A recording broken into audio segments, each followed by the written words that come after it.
Support for the podcast comes from the Reach Group, a team of non-attorney educational advocates committed to educating parents on regular education, special education, and mental health supports available to their child.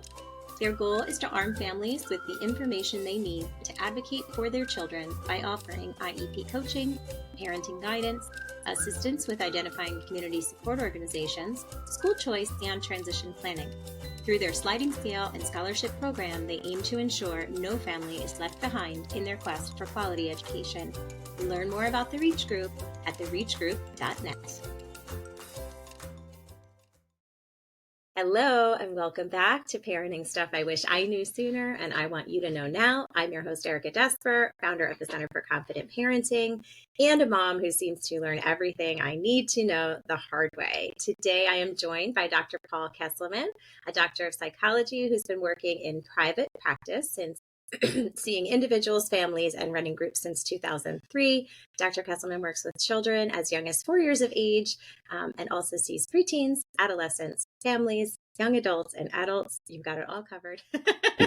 He has a passion for his work and enjoys the opportunity to work with issues like anxiety, depression, ADHD, autism spectrum disorders, learning issues, OCD, anger issues. It sounds like you're describing my child. Impulse control disorders, school anxiety, including avoidance and refusal, and adjustment issues. Phew. Most importantly, he's dad to 5 children, ranging in age from, wait for it, 1 year to 10 years. Holy cow, Dr. Kesselman, thank you for joining me. That sounds fun. Should we call it fun? It's a lot. I am a person, I have aspirations to live a quiet life, but my life is not that quiet. So I just keep rolling with it. I don't think you made the moves to allow that to happen. No. Speaking of that, I was very excited for this podcast today. By the way, thank you for having me, Erica. Absolutely. I really appreciate the opportunity to get the word out there to parents and families about what they can do to just support themselves through these hectic days. And speaking of that, I mean, last night I had everything set up for today. I was ready to go. Things were ideal. The kids were in bed. I set up the link. I did everything you said. And then this morning, life had other plans, and my 2-year-old had blotches everywhere. And my wife is running around. She's got them at the doctor right now. She's like, I know you got your podcast, so we'll make it quiet. But this almost didn't happen. So I was like, you just this is life. You keep rolling, right? Right. And that's the way it is. I'm pretty adamant that all my guests, or almost all my guests, like you got to be in the trenches. You got to be living what you're talking about. So we know that you get it. And you absolutely do. That sounds fun and crazy. Obviously, we all hope your 2-year-old's okay by the time this airs. We'll know why the blotches were there. We'll have them resolved. Exactly. And there might be other blotches. Who knows? We'll see. There might be new blotches or on a different kid. Who knows? Life. I mean, that certainly is life. It is not fun to wake up to something surprising like that. But I feel like that is this parenting gig of like, as soon as you feel like I always say, like, why do I even make a plan? Yeah. Who did I think I was to make a plan? Right. I call that whack-a-mole with a lot of the parents that I talk about, right? You go to whack this one, and then that one pops up, and you go to whack that one. Yes. It's always moving. Right. And it's funny. I mean, it makes me feel, less than, which I know is not true, but I'm like, I have one child, right? And I still feel like I'm always playing that game. So I can't imagine multiplying that by what everyone else has, 3 or 4 or 5 or 2. And like, whew, wow. But it's funny that comes up a lot. And I always say, I think that it's like anything else in life. What you have expands to fill your space, Yes. and when you have multiple children, like this morning, my 6-year-old was occupying the 1-year-old. Right. So I'm working with the 2-year-old. So you got, it's a trade-offs. Like right. But yeah. Very exciting. Your wife must be a saint. We'll talk about her maybe on another episode. Yeah, I may need to meet this woman. Yes. She's pretty incredible. She keeps it all going. That's really awesome. Is. Yeah. So tell us, like, what brought you here? We know a little bit about your family, but tell us who you are, why you love this, and then we'll get digging into our topic for today. Yeah. No, I love that question. And I, my journey to be sitting here right now is a long one. I come from a family of a lot of business and accountants and things like that, and I thought early on, just because that's what I was around, that's what I was supposed to be. Turns out I'm not really good at math. So that's kind of off the table. I hear you on that. We promise to do no math on this podcast. Okay, good, great. I don't want a whiteboard brought out with any complex equations. So, but seriously, my parents split up when I was pretty young. My parents separated when I was about 7 or 8 ish, and my mom took me to see a therapist, and this was in probably 1980 or 81. I This was is a going to little say, bit ahead of the curve. I don't think we Yeah. did that then. No. And I love the fact that we're doing it now and being more proactive. And that's something I can talk about all day. But Yeah. so my mom took me to a therapist. And what did I think about it? I thought it was kind of strange, weird, exciting. I've got this adult who wants to know about me and sitting and playing with me and talking about what's going on in my family. And it always kind of stuck in the back of my head. So fast forward to college. And I started taking a lot of psychology courses when I was at Rutgers. And it exploded for me. I was so fascinated with this way of thinking about people and feelings and patterns of behavior. I think I took every course in the course book for psychology, and then I moved on to sociology because I just couldn't get enough of that. You're like, I need another ology right now. Exactly. I was so thirsty for it. And then, my training experiences in college, just everything, it just really came together. I also, when I moved in with my dad after he got remarried, his second wife had a grandchild who was a daughter, and I grew up as a teenager having this daughter around a lot, and I love to play with her. I love to just be with her. I always was really interested in her. We bonded a lot. So that really put me on the trajectory to work with kids. So I would say those two experiences really kind of coalesced to bring me here. Yeah. Awesome. Yeah. Wonderful. And what is it about adolescents or preteens that why do you want to talk about them today? Because you're not even there yet. I'm not. I'm on the cusp of it. My 10-year-old on any given day is just sometimes he's a 12-year-old, sometimes he's a 7-year-old. There's a big range.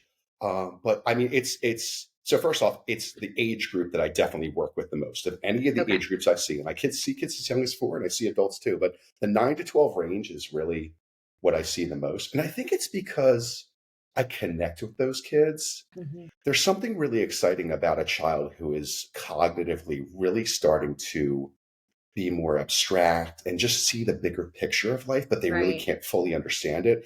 And there's something really exciting to walk with a kid on the journey of talking about big things that are going on in their life on a global level and then on a local level. And it's fascinating to me. I love to see those kids kind of noodle with it and think it through and talk about it.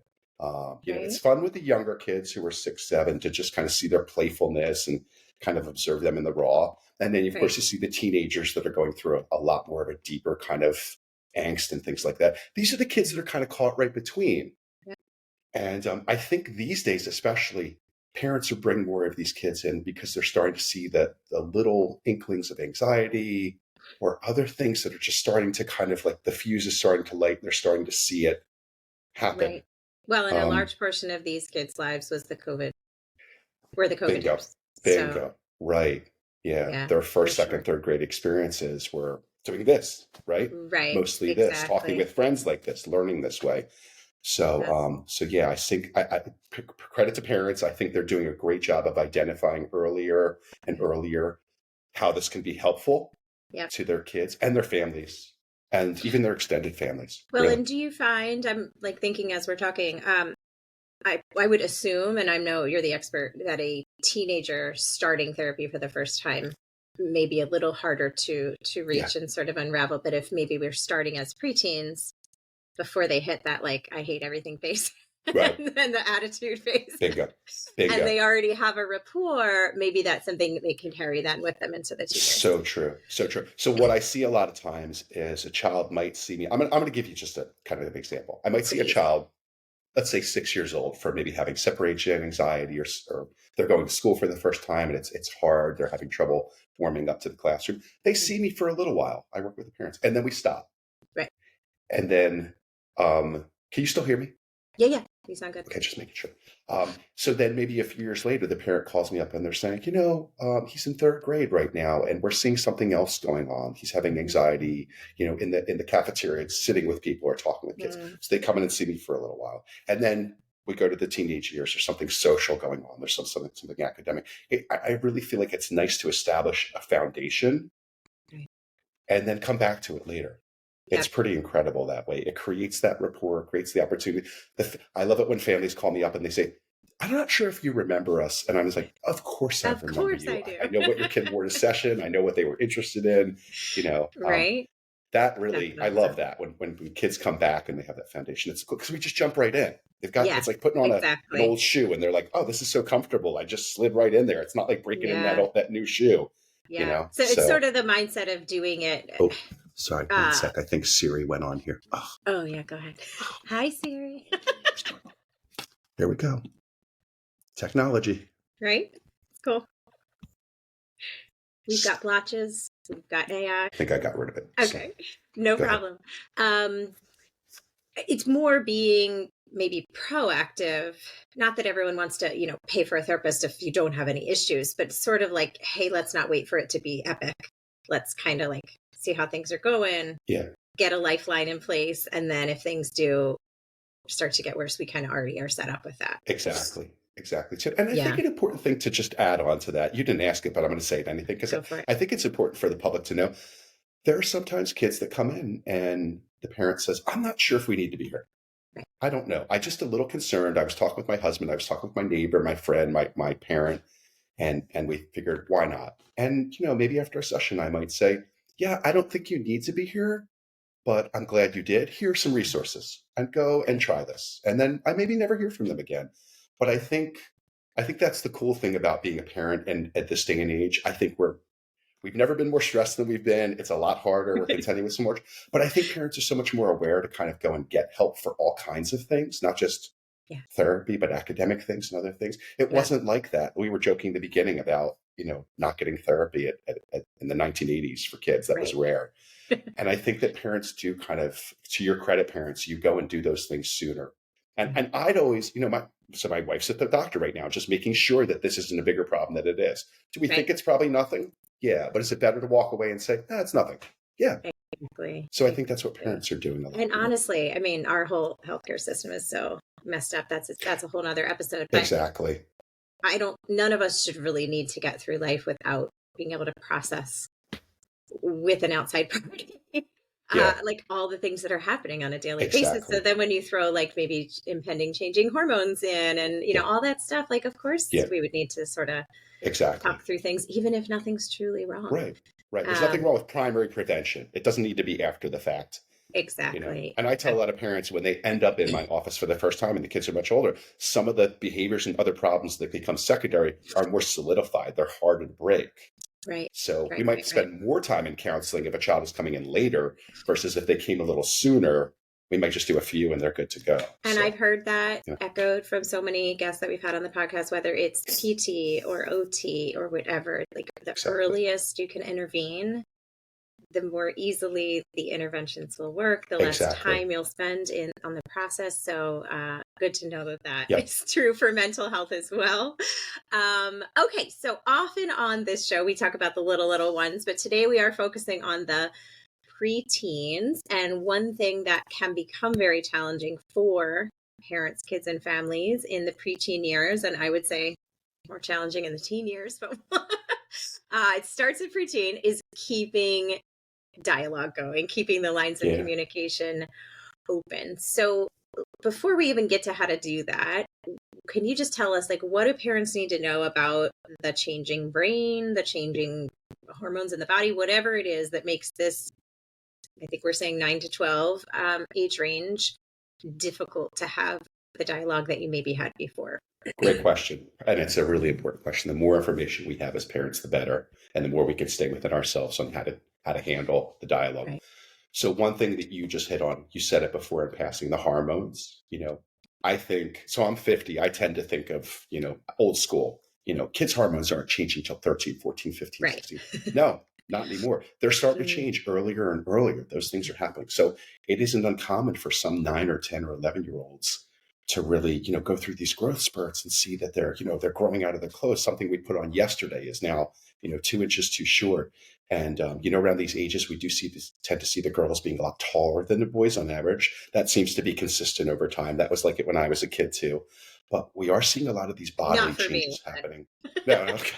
There are exceptions. But yeah, we're seeing these changes sooner. So when these bodily changes are happening, kids are feeling kind of awkward in their bodies. Mhm. You know, my 8-year-old last night, we were sitting on the couch and we went skiing yesterday. And he said to me, "Why am I skiing so much slower than my brother who's 6?"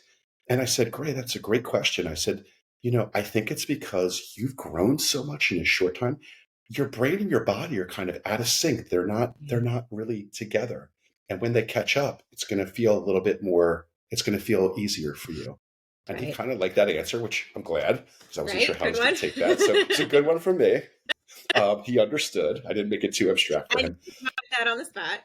Yeah, yeah. And so, I mean, there's a lot of these things where they're kind of caught between, right? Caught between the younger self and the older self, the younger 6, 7-year-old and the teenager. They're right in the middle. They're that way cognitively, emotionally, and physically. Cognitively, they're starting to think of big things in the world. They might ask you about what's going on in Israel. They might ask you about Hmm. some sort of natural disaster or something they heard about at school. Our 5, 6, 7-year-olds don't tend to ask that unless they're kind of really precocious. They're kind of more very egocentric and just focused on what's going to happen in my life right now, not what's happening in the world. Right. These 8, 9, 10, 11, 12-year-olds are starting to do that. And that means for us as parents, especially when we're doing the first time with a child, we're like, sometimes we're back on our heels and we don't know what to say to these questions, right? We're caught up in our own emotions of like, how much am I going to share? How much am I going to say? Am I going to overshare? Am I going to say too little? Right. Mm. So I think it's really important for us as parents to talk to other parents who we're comfortable with and we trust to talk about, what do you say to your kid if they bring up things about the war or, what's going on with politics or other things? Because it's all out there now, right? That's the thing we're Mhm. contending with. The They're information not is going to everywhere. avoid it. They're going to see commercials on YouTube that talk about, the presidency and things like that. So the questions are going to be there. Mhm. We can't be in the mindset that we're going to keep our kids away from things anymore. It's not really Right. going to happen. It's not the world we live in. So to Yeah. keep that dialogue open, we need to be aware of the changes that are happening within them. We need to be aware of our own, I'm going to call it countertransference, because that's what we use as a therapeutic. It's what's going on inside of us. It's what comes Right. from our own childhood and the way we were I call raised. that baggage, but sure. There we go. Right, right. You can call it that too. We've got lots of terms. The more terms we have for something, the more real it is, right? Right. So we've got lots of words for that, the stuff we take with us, right? So being aware of it and then just kind of being kind to ourselves as parents, knowing we don't have to have the perfect answer. I tell a lot of parents, you can say to your child, that's a great question. I want to think about that. Yeah. You're not doing anything wrong there. Some parents feel guilty about that. You can have a moment where you can say, that's a great question. I hadn't thought about that. Let me get back to you. You're right. And then you can talk with your partner or talk with a friend or talk with whoever about, Yeah. what would they tell their child? How would you handle it? What kind of feelings does that bring up in you as a parent when you get that kind of question about sex, about Yeah. violence, about guns, about, all these kind of really complicated topics, right? Yep. Yeah. That's a great permission to give. Just take a Yeah. pause. But I would say don't use it as an avoidance tactic Bingo. either. Like, You do do come need to back come to it. back to it. Right. Right. Right. With anything as a parent, you don't want to put it off to the side and never come Right. back to it, Because whatever that is. then what? They're going to stop coming to you or Trust. not Yeah. trust. You Yeah. lose trust. Yeah. So Right. it's really And then they're going to important. get their answer somewhere, Yeah. but Yeah. it might not be And the the answer best you thing for you to do, I think, as a parent is note that and then you be the one to come back to them and say, remember Tuesday when you asked me about that? want. Right. I was thinking about that. And here's what I think, rather than them Right. come back to you a second, a third, or a fourth time. Because the more they keep asking you, the more they're kind of saying to themselves, I don't know if dad really wants to talk about this or is comfortable or Right. knows the answer. And Or like you knows the said, answer. then they're going to go somewhere else. They're probably going to go to a friend. Right. For the And internet. that's another thing that's happening in this age. The rumor mill is amazing at 9, Yeah. 10, 11 years old. I've had kids come into my office and tell me something they heard from their friend and they believe it. And I'm like, do you really think that's true? And they're like, my gut tells me no. And I'm like, I don't think so. But they told you with Right. such passion and excitement. They told you where they got the information and they're your best friend. You believe it, Right. right? And they say, yeah, I'm like, let's talk about that. Yeah. Yeah. Okay. So So, that brings us perfectly to our next question. mhm. We touched on we don't want to break the trust. So if we're trying to keep dialogue open, lines of communication open, are there things we definitely should not do, should not say that just make Yeah, kids like turn off, walk away, don't want to deal with you? absolutely. What are those The things? the number one thing that I've seen that falls into this category, and this is in general, but I think it's particular to these kids, this age range, because of their ability to be more abstract in their thinking and what they're seeing, is telling them not to feel something. Mm. Kid comes to his parent and says, I'm really nervous about my test tomorrow. Don't be nervous. You know Don't be math. You're fine. nervous. Right. I don't know about Right. you, Erica, but if somebody ever told you not to be nervous or sad, that makes you just feel great, right? That's like a cup of coffee, right? That's perfect. It's so great. Yeah. Or like, It's so it's just not a big deal right. to me. Exactly. Right. Exactly. To me, it's not, but to them it is, right? And Right. if my kid is telling me something a big deal, I need to kind of like stop and pay attention to that. So I don't think there's a parent in the world that wants to be dismissive to their kids. We do so much to be attuned, but sometimes you're caught in one of those moments where you're just exhausted, right? Yes. But pay attention to when they're saying I feel or I think. Those are those little catchphrases where you kind of really want to key in on what they're saying. And ask questions. Well, why do you? That's what I was And I going to know that get makes so to much next. sense, right?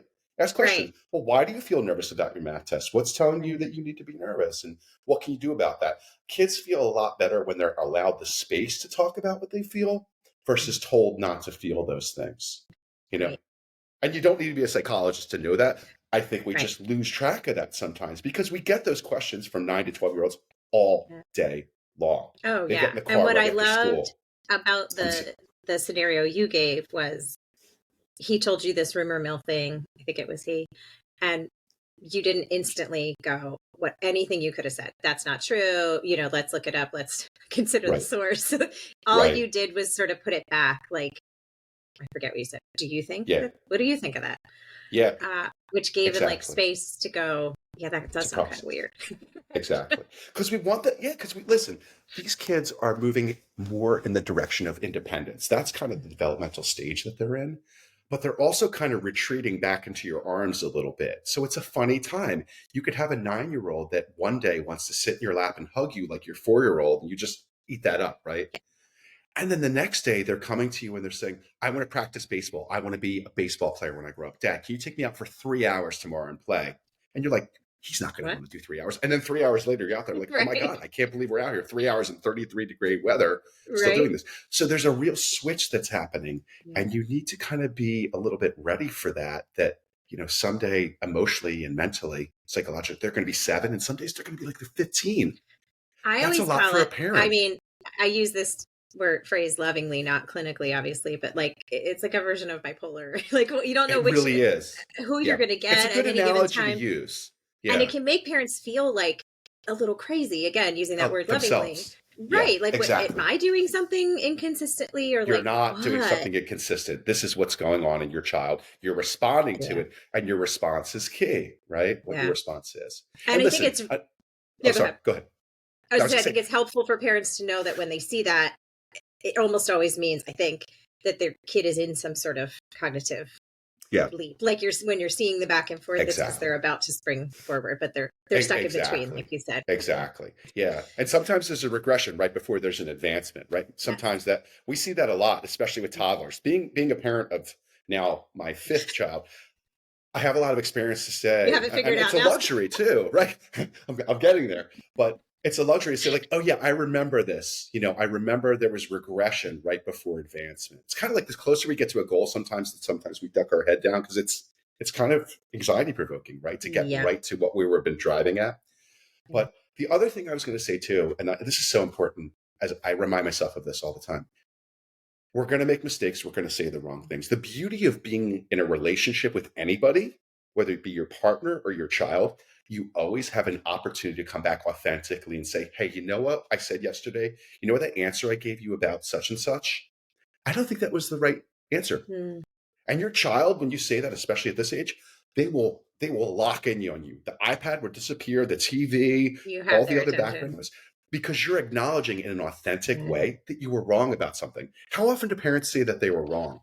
My parents never. I'm still waiting for that. Right? Never heard 1980s. It. Right. Do as I say, not as I do. That doesn't apply anymore, And a lot of us as parents are kind of saying, my parent would never put up with that. Well, I get that. That's not going to help you in the moment. That's just going to be, you're going to be spinning your wheels. So what can you do to pivot in the moment and move towards something that will help you and use your energy in a productive way for you and your child? Right? What about, so I think the next level of saying I was wrong is to say, And I'm sorry for how I responded or whatever. Is that, what does that Absolutely. do for our Oh my dialogue? gosh. That builds a lot of credit in the bank with your child of my parent doesn't listen. We want our parent child relationship to not be buddy buddy all the time because then we can't lay down boundaries, right?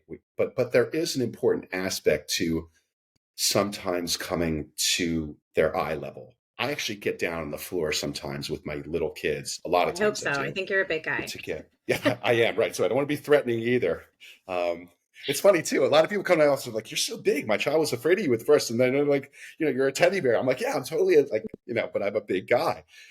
So yeah, we want to kind of emotionally, psychologically, like show kids that we're understanding of them and we can occupy their space a little bit. That is so powerful, and it makes them less guarded. And the whole point of what you said before about opening up the dialogue, that changes radically when you acknowledge and apologize. I do Yeah. it a lot. I And it's try to great do it a lot. modeling. I mean, kids have a hard It time is. with that It too. So if they never see it absolutely. It or are helps never bring given on it, perspective taking. yeah. It develops empathy. It makes us think about looking back at ourselves and how we regulate our emotions and how we calm down. There is so much important in that for us and Yeah. for them. You know, That's beautiful. we trade energy between ourselves and other people, and we do it Yeah. with our children. So, we need to be aware of that energy and how we can sometimes, you know, bring the emotional temperature down. And an Yeah. apology and an acknowledgement is massive to hear from Yeah. kids from their parents.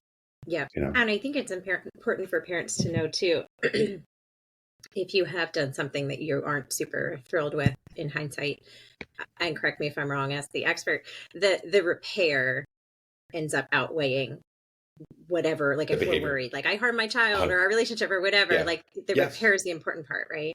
100%. Think if you ever had a fight with one of your best friends, right?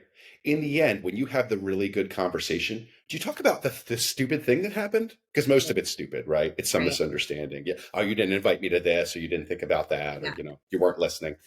Afterwards, it's the acknowledgement of the other person's feelings where you kind of say to yourself, what were we talking about? Right. What were we arguing about? It doesn't even matter anymore because the feeling of feeling connected to the other person and knowing that they got you and understood why you felt so bad outweighs everything. Right. Right. Right. Right. All right. So we definitely shouldn't say, don't feel that way, or you, Yeah. that's not warranted. Yeah.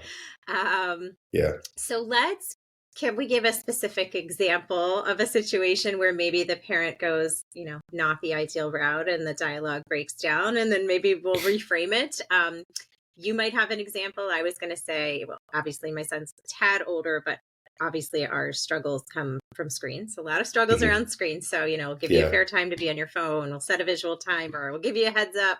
Yeah. I do all the things. I have all the Yeah. patience. And then the Okay. timer goes off and like, okay, 1 sec. Okay, 1 minute. Yeah. And then we start sort of smiling. We Why snatch do the I have iPad. to be off my phone anyway? Right. So maybe I Yeah. snatch it, or maybe I do the famous, goes back to the 1980s too, because I said so. Because I'm Right. the parent and it Right. is what it is. Right. What does Yeah. that tend to do to our dialogue? Well, And how would yeah. you reframe that? Yeah. Well, first off, I mean, I don't know a single person who wants to keep talking to you after you do that kind of thing, right? Nobody does, right? So first off, right off the bat, there's kind of this shutdown and a turning away that happens, right? And not to And say it's that's not valid. Like, I feel frustrated when we make a plan and we set a visual yeah, timer and I give you a fair yeah, turn and we all agree in yeah, advance that this is reasonable. yes, And then at the yeah, end, your kid acts like, what? I didn't know this was yeah, coming. You're so yeah. unfair. So right. So I think so. Listen, when we're at that high level of emotion, kind of the fight or flight response, kind of reaction, not all our brain is lighting up. Right. You know what I mean? We're working from one area, maybe the amygdala or something that's kind of that fear center or that strong emotion center. The rest of it is not working. So if you're trying to have a conversation with your son at that moment, that's a really good constructive. I don't care if you're Sigmund Freud in that moment, it's not going to work. They're not processing it, right?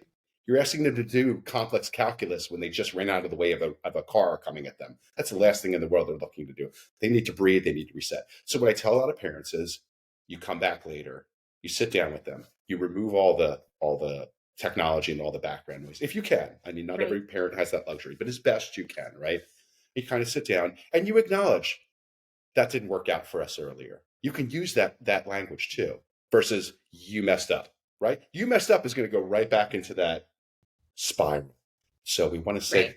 kind of something like that didn't work for us That didn't before. work for What us. can we do? How can we do this differently next time? Instead of Mhm. focusing on the past and what went Right. wrong, let's focus on either the present or, more importantly, the future of how we can make that better next time. And so Yeah. maybe as a parent, I acknowledge, you know what? I got busy with cooking. The timer went off 3 times. I didn't come over to you. You got extra time.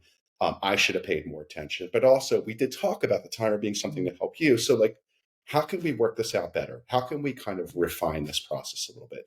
And with a teenager, for example, I think that'll get you a lot of credibility. I was going to say Yeah. respect because I think that's a little maybe too far to go, but I think credibility is the more Street important cred. word here. You House know, cred.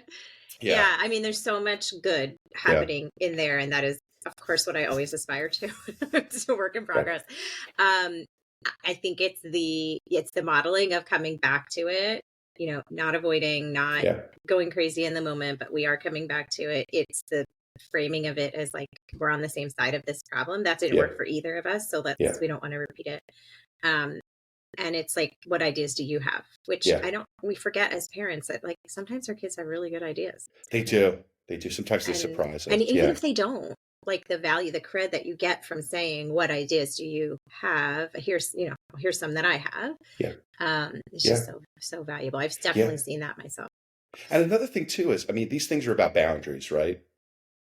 And boundaries are kind of an ugly word. The word boundary gets a really bad rap. There's 2 words in the English language as a psychologist that I can't say that get a bad rap. Lazy and Mm, boundaries. Those hmm. are 2 because Yeah. they're very ambiguous and they have a lot of negative connotation.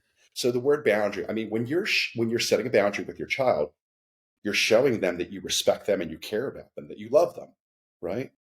Overly permissive parents who are just like, come home whenever, do whatever you want. That kid loves that, but inside they don't feel like great at their core because they don't feel like anybody cares about whether they're home or not. Now, versus the parents who are setting boundaries, that's a tougher line to walk because you're going to get pushback, which is supposed to happen. But at the end of the day, when the kid's sitting in his room after he's kind of cursed you out under his breath a few times, he kind of says to himself, deep somewhere inside, "Ah, even though mom's kind of a pain, she really cares about me. She wants me to be home eating dinner. She wants me to do well in my school. She wants me to have a future," right? Even though they fight you on it. But it's the way that you set the boundary. That's the key, right? Yeah. If you pound it on them, well, when anybody pounds you with something, how do you feel? You want to push back. Right. When we talk about it in a different way, which our parents did not do, by the way, let's just remind ourselves, but No. we're going to do it differently. There's a dialogue. And Mhm. especially when I think of the preteens becoming the teenagers, that dialogue is everything to you. That's your biggest, most important thing that you need as a parent. Once you lose dialogue as a parent of a teenager, it's hard to talk about sex. It's hard to talk about drugs and alcohol. It's hard to talk about the million other things that you need to talk about. Once that door is closed, it's harder to open it up. Really hard to open it. Yeah. And I'm sure this isn't unique to us, but we have certain keys to like open that door when it's Yeah. locked. Now my kids are neurodivergent, so this may not apply to everyone, but we've found that, we can't sit like this and have a hard conversation. This is totally Yeah. overwhelming. Too much eye contact. Yeah. So we'll take a walk or I'll bring Get in the something car. in the The car. car is a great Exactly. Yeah. We Car have a is amazing. swing chair on our porch that tends to open up. I remember the Yep. first time he was sitting in there, end of the day. I didn't have any agenda. We were just sitting outside, and Yeah. I heard all this school stuff that I was like, I tried to put on a mask, and inside I'm like, oh God, I can't believe he's telling me all this. Right. Right. You're like, oh. We had just got this swing chair, and it like Yeah. opened up so many Yeah. things. So yeah, I mean, I would tell parents too to be open the way that you like to have those intense, conversations may not be the way your kid would be Exactly. able to participate in them, and you might Yeah. have to wiggle that a little Yeah. bit. Yeah. It's so funny you bring that because as a psychologist, when I was out of grad school and so eager to help everybody, and it's part of the best part about being a greenhorn, you come in so ready to help. I wanted to go to those conversations with children and parents so quickly. Right. I was ready.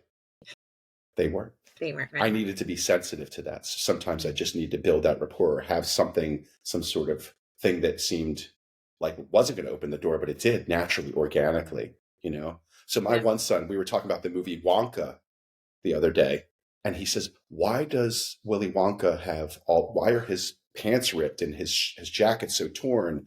And what did that lead to? Which I could never see coming. We had a conversation about wealth and being poor. Mm. And I was just like, it was like you were with your son. I was like exhilarated. I was like, this is the best. How do I bottle this and save this for another time? When we're talking about getting too many birthday presents and that, you know, you're more entitled than other kids, right? Right. And but it organically, because he was able to come to it, I was able to follow him a little bit rather than me being the trendsetter. And it wasn't like, hey, let's sit down. I want to give you a lecture. Exactly. Just once you do that, a lot of times you lose your kid. Look for those opportunities, right? Doing different things in your family or in your community brings those natural opportunities. I remember Thanksgiving some years back, I took my kids to volunteer in a soup kitchen. The conversation we had on the way home when we were going to our house and then talking about people who didn't have homes and ate a turkey dinner and it made their day, and you're about to have a turkey dinner like you could have food every day, was, I mean, I still feel excited about it now to think about how important that conversation was, maybe for the rest of their life, to think about the haves and the have-nots. Yeah. Very, very interesting. Yeah.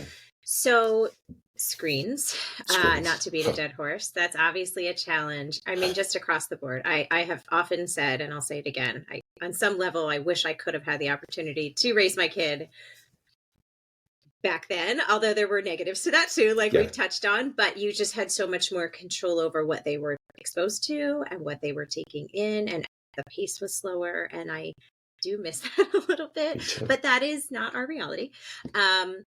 So that's a common challenge, but it makes me want to ask, what other, aside from screens, what are like the top things that parents are struggling to navigate or discuss or whatever in this 9 to 12 preteen group?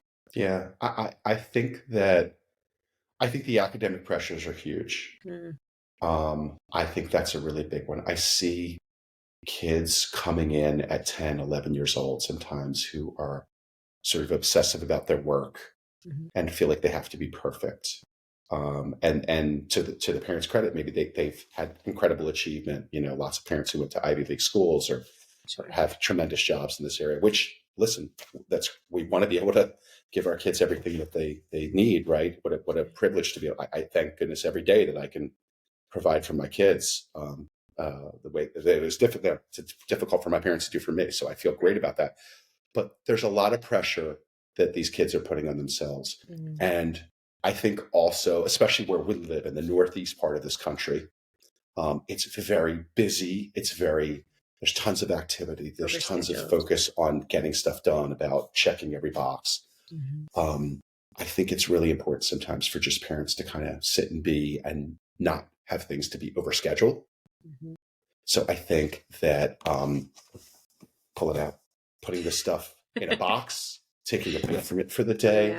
I took my kids skiing yesterday, and just being outside. We're talking about trees and nature rather than, social media, all the stuff that's trying to push in.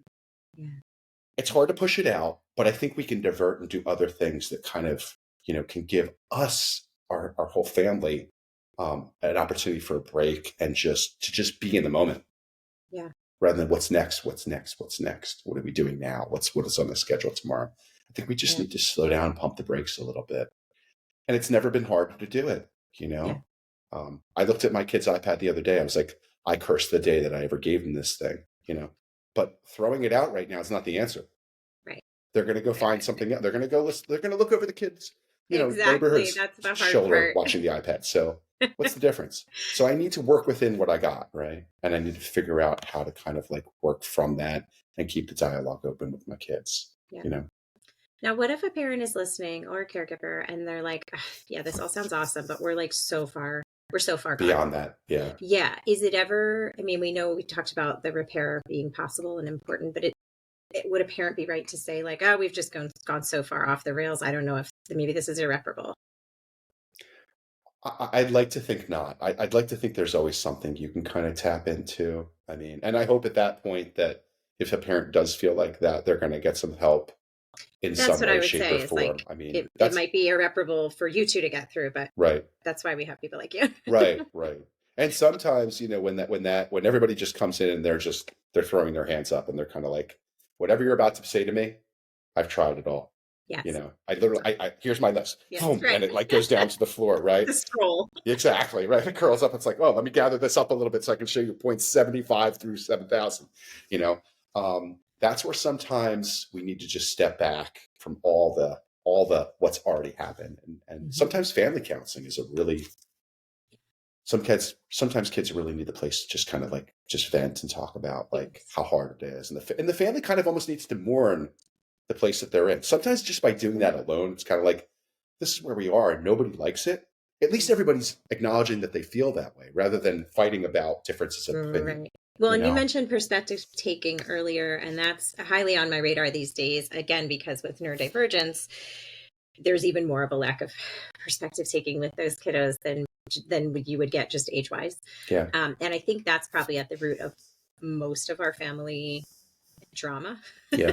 The lack of perspective taking of why the other person is upset or why the situation doesn't work for someone. Yeah. So what we found personally is having an outside person like a Yeah. therapist Yep. to sort of mediate that conversation and support the perspective taking has been a lot of what's helped us. Yeah. And I always say we have a whole team of I have a therapist, my husband has a therapist, my son You is got the village, right? couples therapist, we have a family therapist. None of those are the same people. So, You got the village helping you. And do. another thing too, I think the neurodivergent thing is so important to mention, because when you have neurodivergent kids, Or parents. or parents, right? As children progress through developmental stages, when they kind of readapt, things are going to be brought up from before in respect to that neurodivergence. So you might see things that you thought were taken care of, but they kind of come back. You might see kind of regressive behaviors, other things. And as a parent, you might say, I thought we had that taken care of. And you're kind of frustrated with yourself, with the system, with everything, right? Where did, and I think it's really important for parents to remind yourself, just because you see that stuff coming up doesn't mean all is lost. It's not.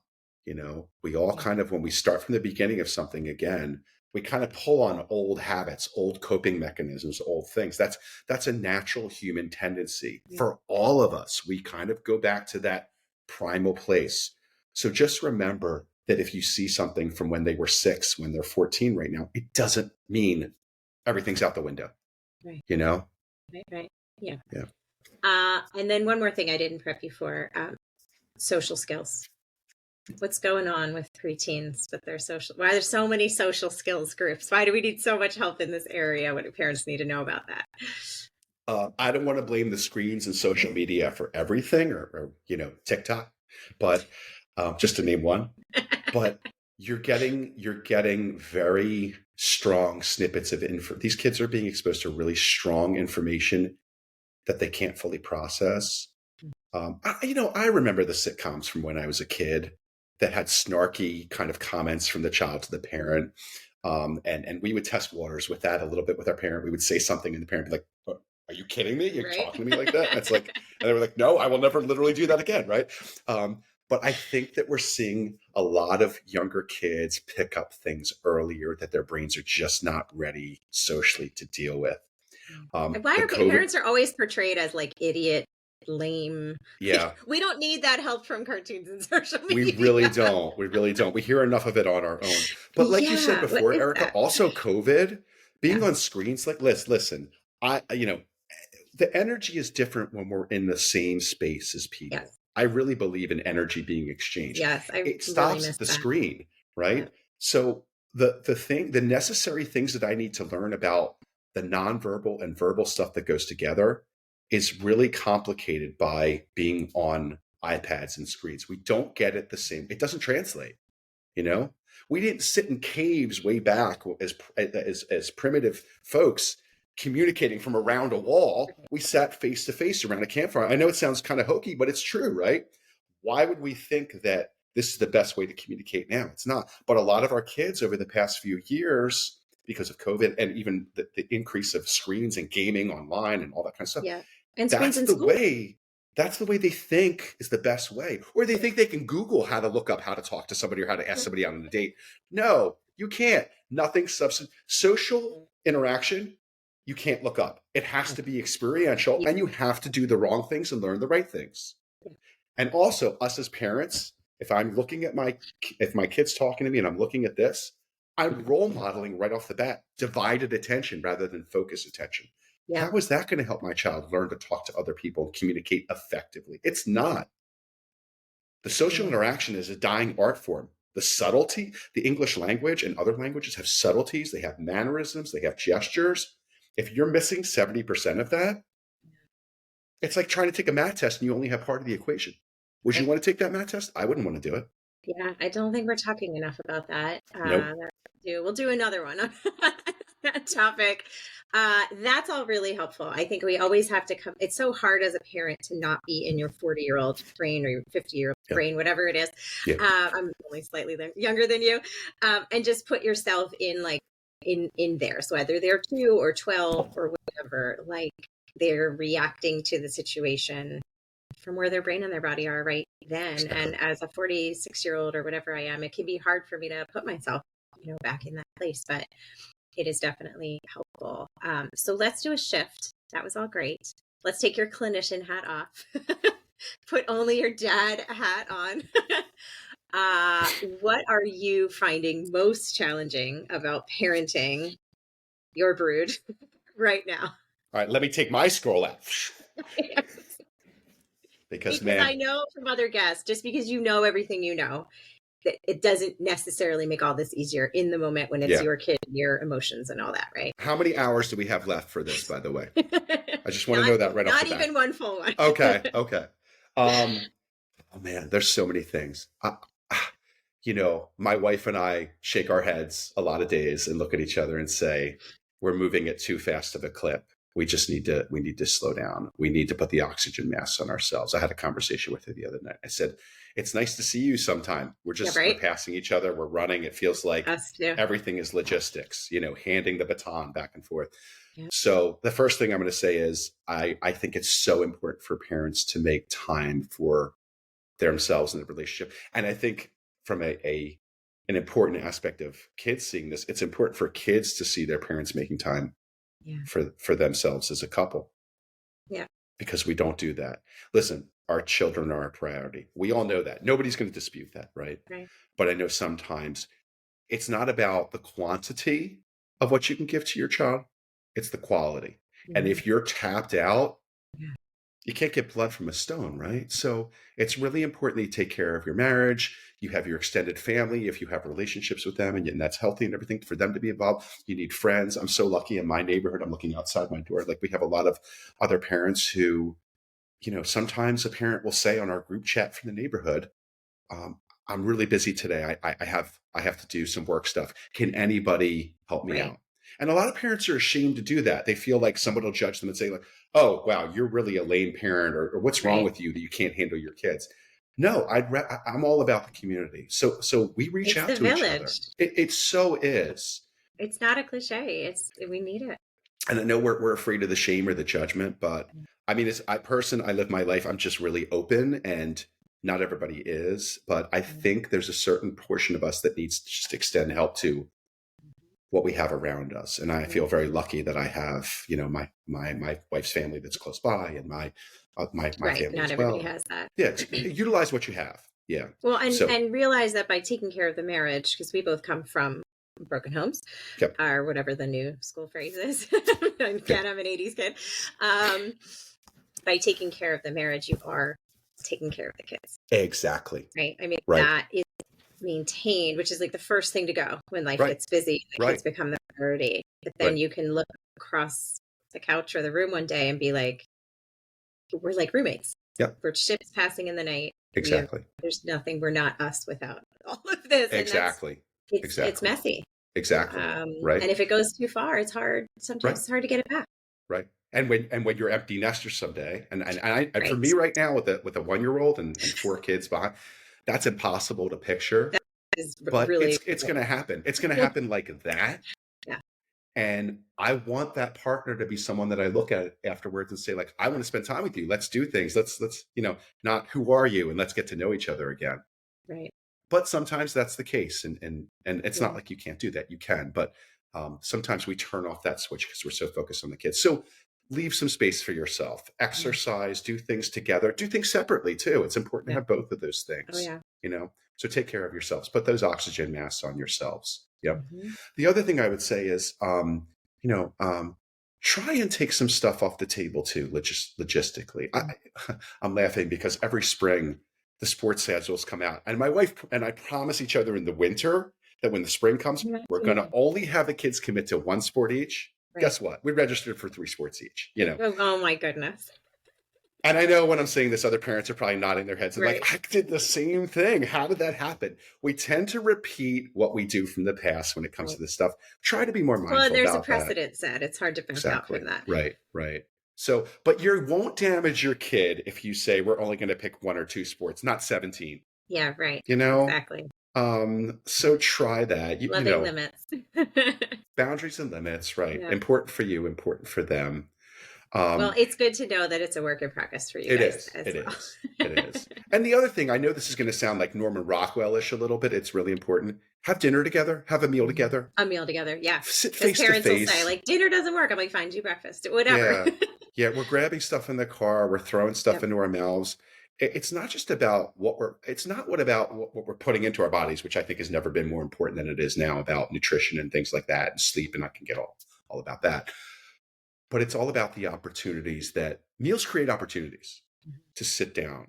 It's an opportunity for me to take this and put it aside, put it on silent, So we need to kind of create the space. It's not going to be created for us. In this day and age, in 2024, nobody's going to come to you and say, I'm going to give you a couple extra hours. Like, really? That's an invention I want. Do they have an app for that? Because I don't know about that app yet, right? But you need to create it. So as families, create that space. And if you're doing it with your kids, they're going to start to do it for themselves. And guess what? This is the golden thing. When you're a grandparent someday, if you get the opportunity to be, you're going to see your kids do it with their kids. And you're going to be like, right? I did. That's me. I can take ownership for that. Right? Love it. Yeah. Which brings me to my next question. We heard about what's challenging for you right now, time for each other, not being overscheduled. What is bringing you the most joy in your own parenting? Oh, man. That makes my heart warm because there's so much. There's so much. I know. You got to pick 1 or 2. Yeah. My grandmother, who lived to be 99, is a huge influence on who I am, said, there's 3 things she taught me. She said, learn something new every day, this seems like something from Jim Valvano's speech from way back when he was talking to a whole room full of people. It's a great speech to look up. It's incredible. But one of the things she said was, be grateful every day. I'm huge on gratitude. And some days, and listen, I don't want everybody to think listening to this, I'm just a toxically positive guy. Right. I have my moments. I've yelled. I've lost my cool. Trust me. And there's days where it's really hard to find something to be positive. But those are the days you have to, right? Those are the most important days of all. When I leave this podcast, I'm going to have great energy. It's going to be easy for me to flow through this day because of what we're talking about. But tomorrow, when everything goes wrong, when I get a flat tire, when my kid wakes up sick or whatever, it's going to be hard. So try to find gratitude and gratefulness. So what am I grateful for? I was with my kids skiing yesterday. One of them tried a black diamond for the first time. He cried his eyes out before he did it. He skied down. His whole face was covered with slobber and all stuff. And he smiled through it. And I said, I would never put you in a situation that I know you couldn't handle. I will always keep you safe. That's my number 1 job. And he smiled at me and he said, I'm glad I did it. Those kind of moments as a parent are the best. Remember in the Grinch thing where his heart grew 3 sizes that day? That was you on the slope, right? Exactly. And sometimes, I feel like it's funny, like the older I get, the more I think things happen for a reason.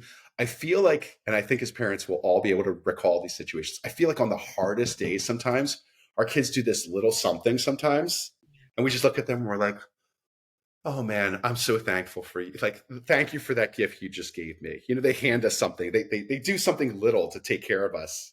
Right. And we're kind of like, wow, they're being compassionate right now. They can see we're overwhelmed. We just needed this little win. Right. I get that when my son uses like a tool on me that I've used on him. Like, well, but Mom, what would you say to your best friend in that situation? And I'm like, oh my God. Right. You just want to hug them and be like, right, it got in there. don't react because that will ruin it. I just am Yep. like, oh, good point, buddy. Yeah. But inside, I'm doing like a little one of these. Exactly. Yeah, Yeah. definitely. That's very, So very, very joyful. One joy I didn't get to enjoy, which I'm sure you get to see, is your older ones interacting. You said this morning when everything hit the fan, one of your older ones was helping with the youngest, so you yeah. could deal with the one in the middle. And Yep. that is a really beautiful thing, Oh, I think, it's when the you have a best. bigger family. It's for the sure. best. Yeah. Yeah. Yep. All right. We could be here all day, but All we both day. have other things to do. We'll have to do more. I'm going to come Well, hang out with you and your wife. But I think it tells it. But I think, on a serious point, it tells us how passionate we both are about Yes. this work and thinking about families and children and just Absolutely. supporting ourselves and the community around us, because we could talk Yep. about this literally for weeks. For real. And I'm so glad Yeah. parents and professionals are talking about it so much. I have It's one important last work. question for Yeah. you. Sure. You've given us so many gems today. What is one thing that you've learned on your own parenting journey that we haven't talked about yet, that you want other parents, like you wish you learned it sooner, did it Yeah. sooner or whatever, and you want other parents to hear right now, maybe spare them a little trouble? That's a great question. I think that one of the things, so I remember when I brought home my first child from the hospital, we put him down on the bed. My wife and I looked at each other and we like, what do we do now? Right. We wanted to take him back because we had nurses, we had doctors. Right? Like, did they really just let us come home? Like, who does this? Who lets people take home their own kids? These are trained professionals. They're supposed to take my, crazy. And that's funny too, because parents will come to my office and funnily say, can you just move in with us? Exactly. Can you follow me around throughout the day and give me pointers? Right. So where I'm going with this is there's no instruction book. You're not going to know it. Just because you have a child doesn't mean some switch. There's no little switch that we turn on our back that you're going to know everything about sleep, eating, parenting, emotions. You're not going to know it all. So be aware of that.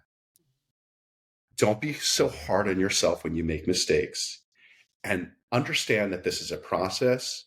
You're going to learn from your kids. You're going to teach your kids. It's going to be an evolving kind of situation.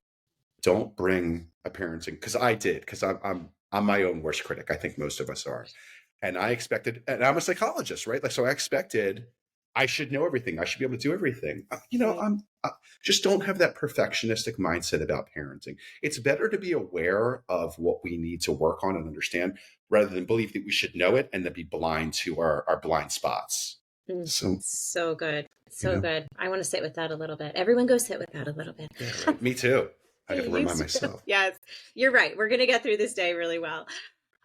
Dr. Paul Kesselman, thank you so much for joining me. I will let everyone know where to find you at Kesselman Clinical Associates. Listeners, thanks so much for your time and attention. I'll be back soon with more stuff that I and others wish that we knew sooner. In the meantime, I'll leave you with my list of stuff that I have learned the hardest way. It actually fits well with what we were talking about today. Your to-do list will always be there, so put yourself on it. And I would add, and your partner, if you have one. You can't pour from an empty cup, so schedule ways to refills over yours every day. Don't overschedule. We'll add that today.